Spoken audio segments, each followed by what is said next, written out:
John, look at this. A cemetery. A cemetery. What a perfect metaphor for the contemporary book business. I mean, this really could be the graveyard of existing publishing. And Easter's right around the corner, isn't it? The resurrection. I'm John Oakes. And I'm Colin Robinson. We're actually standing outside what until a few months ago was a Barnes & Noble superstore and is now an empty shell. Last year, 500,000 books were published. In the US alone. In the US alone. I mean, that's 10,000 a week. Nearly 2,000 a working day. A publisher can easily be in a situation today, putting out a book and losing money on every single book that's sold. It would be worth just describing what happens to a conventional book.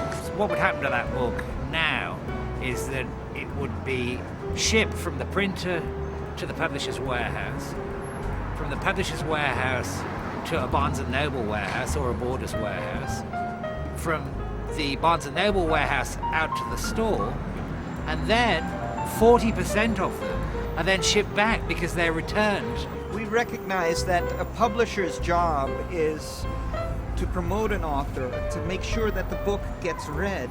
It's not just to passively process a book. And that's what's been happening the last few years as publishers start to see their profits go down or disappear.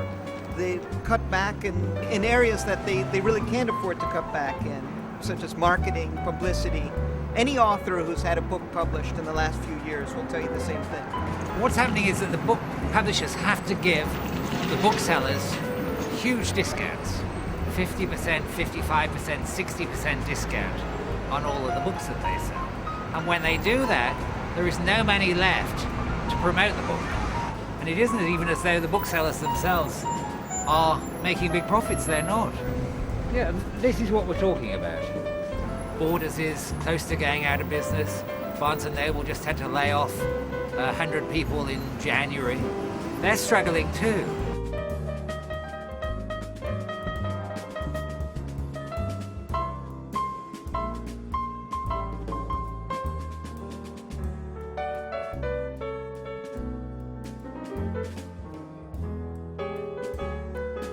I think we're in the midst of what's called a paradigm shift. And it's a paradigm shift on several levels. It's one politically and culturally and also technologically. And as people are more comfortable with the internet, and in fact, it becomes something that's indispensable, reading is much more naturally an act that's done electronically on your handheld device or on your computer. And yet, or books will still give people the option of reading in a traditional manner, of having a book that's printed on paper.